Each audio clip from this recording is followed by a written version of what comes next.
Got this little die grinder here. She's brand new. That brand. And straight out of the box. And there's the bag. There's the box.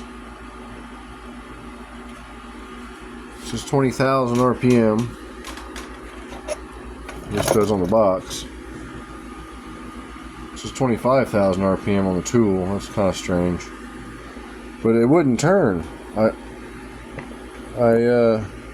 was kind of stumped there. It would turn about 3/4 of the way, and that was that. So I pulled this guy apart here. Said brand new. So see the factory grease and stuff on it. And what I have found in here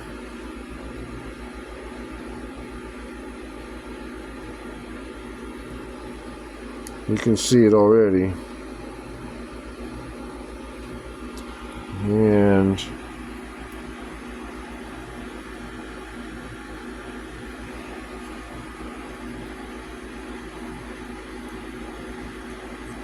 there's metal milling swarf all inside this thing.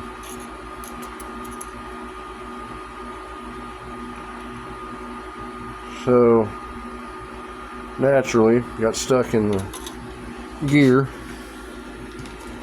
wouldn't let it turn. So anybody that buys one of these little guys here, that's the first thing you need to do is take it apart. So I'm going to go ahead and take the rest of this thing apart before you even think about putting an air line to it and running a bunch of junk right through the air veins. Another interesting thing I found on this little guy here, it's got this nice little Gitz type oiler thing, but it also has a hole.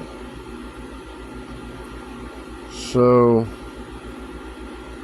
what's that mean? I mean, the hole goes, you can look straight in through there and you can see the shaft. So what do? Do I tap that and put a tiny little grub screw in there? I don't get that. I've had probably 25 of these die grinders in my life, at least, and I always get them at yard sales and stuff like that, whatever, but find them in garage cleanups. I've never had one with a hole in the bottom like that. That's just really strange. The other thing I found was strange was that little guy there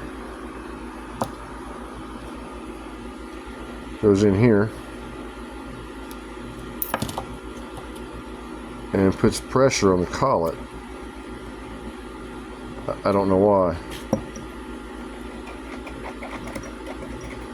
I mean, anybody that's ever done anything with one of these die grinders know you just tap on the bit and it comes right out.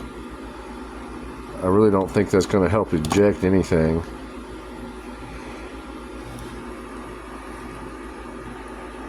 The threads don't look too bad in here. I don't think this is a ground surface. I think it's just been lathed.